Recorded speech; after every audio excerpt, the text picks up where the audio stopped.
इसका नाम है बाप। राज सोचा बाबा तेरी ऐसा लिखूं, राज सोचा बाबा तेरी ऐसा लिखूं, हो गई सुबह क्या क्या मैं नादान लिखूं। मेरे इरफान नहीं तेरी शान की काबिल, मेरे इरफान नहीं तेरी शान की काबिल, मैं किस तरह तेरी हस्ती के उन्वान लिखूं। जनाब आली वकार, माँ की खिदमत से जन्नत तो मिल जाती है, मगर दरवाजा तब खुलता है जब बाप की इज्जत की जाए। बाप की नाराजगी में अल्लाह की नाराजगी है और बाप की खुशी में अल्लाह की खुशी है। दुनिया की सबसे बड़ी नेमत माँ बाप है। अगर बाप न हो तो जिंदगी की दौड़ में अच्छा मशवरा देने वाला कोई नहीं होता। बाप एक मुकद्दस मुहाफिज है जो सारी जिंदगी खानदान की निगरानी करता है।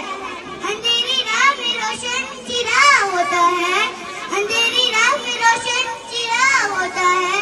अरे बाप तो बाप होता है। मेरी जिंदगी में एक शख्स ऐसा है, फूलों में गुलाब जैसा है।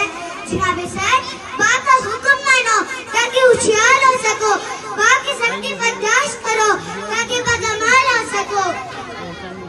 बात दरख्त की मानिंद है, दरख्त जल जाता है मगर दूसरों को